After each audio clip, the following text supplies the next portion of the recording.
Hi guys, kumusta po? Hope everyone is doing well.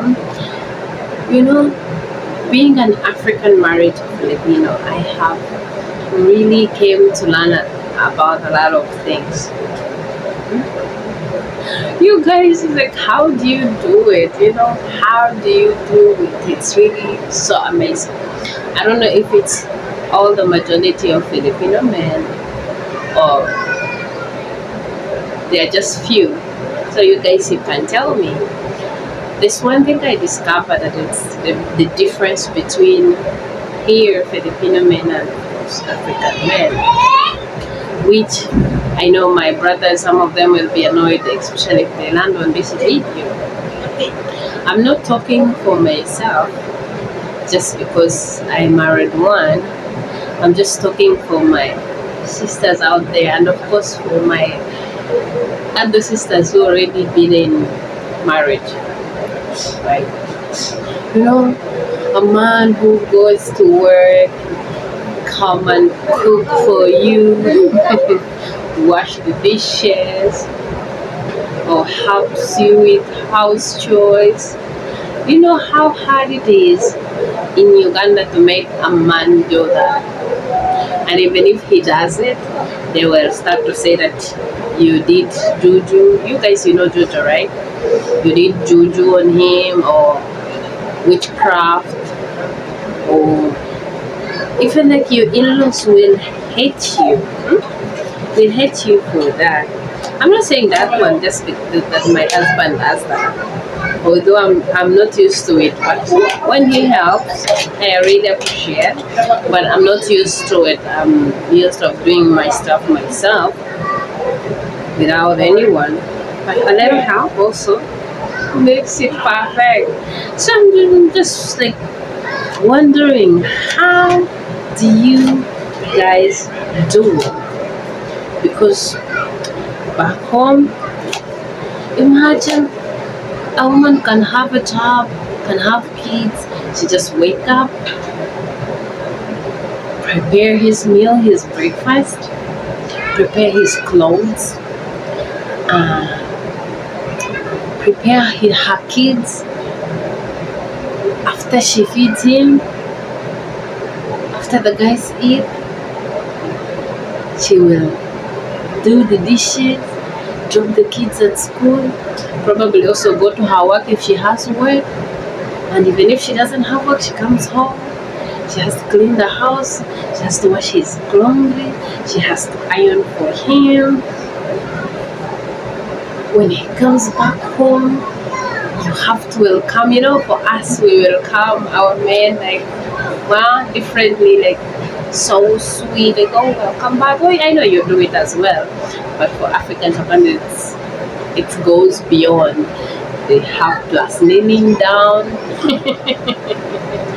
I know, but sometimes you might start to feel, am I working in my own husband's house? It sounds like that. Like, women, they get pregnant, they still working the day they give birth. And of course, if you don't bring someone from your hometown, there are very, very rare men that will help you out. You will still have to pull yourself together and cook something for him. You cannot lie in just in bed and you wait for this person to, your so-called husband, to do that for you. I think like these, our mothers or our sisters, they have spoiled these boys that sometimes I see them on the news that, oh, you see, Ugandan women are very submissive. What does submissive means? Like, what does it mean? Like a woman who just like a toy, like does everything you tell her to do? That's absurd. That's not good. But yeah, that's how it is. And sometimes I wonder why. Growing up, I didn't grow up in the good. good family or that my parents loved each other, because they didn't. Probably, I don't know if it was one-sided love or this is what they call that the love ran away. But my dad, I never seen him disrespect my mom or anything. But my mom did everything for him, like everything, to the extent that if you ask my dad something, he will tell you, where's your mother? We didn't see, like, where's your mother? Can you believe it? It's like all the responsibility, he dropped them on her to do everything. Whatever you ask, you say, is your mother not there? Oh, what do you think of me? Do I work in Bank of Uganda or something? Which is really not good. But about of fighting, arguing, shout at each other, that is something I never seen in my household. Even to the last day of their separation, like whatever they had, my mom, like me, I reached the time when I really, like, my dad was here on me, like I really hated him to the core for the same reason that he really didn't take care of my mom when my mom was really ill. But my mom never insisted on me, like every time she sees me dropping an attitude on my dad, he would be like, no, that's your dad, whatever you do, you can never change the fact that he's your father. Like, why no, I cannot draw my blood out of my body.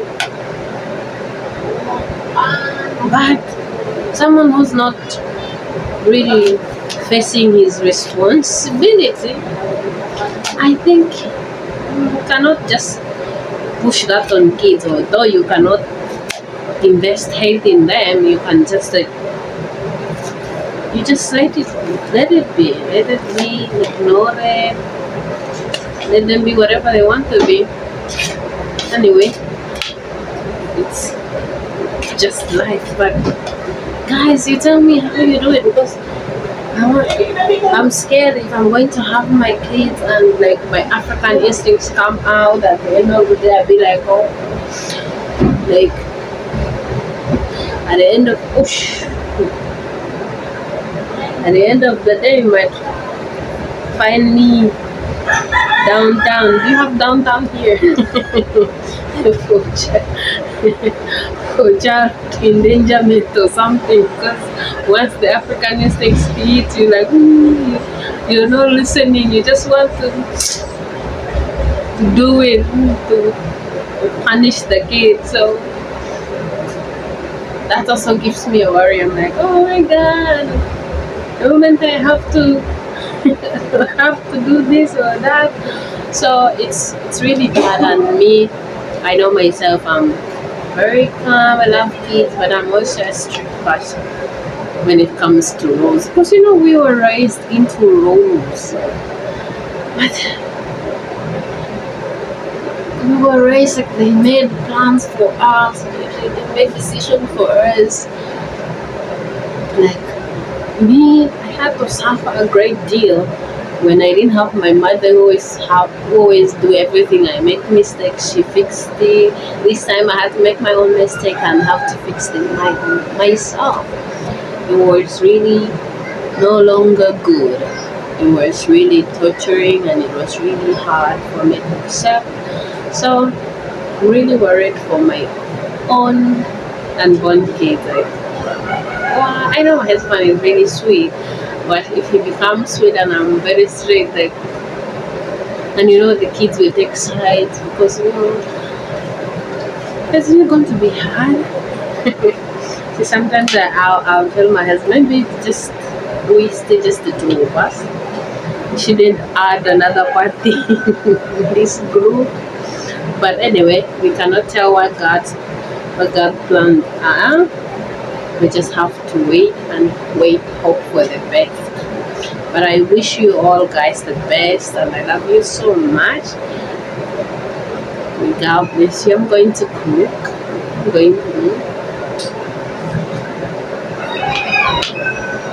going to cook. I hope you will join and eat. God bless you. That's it. Bye bye.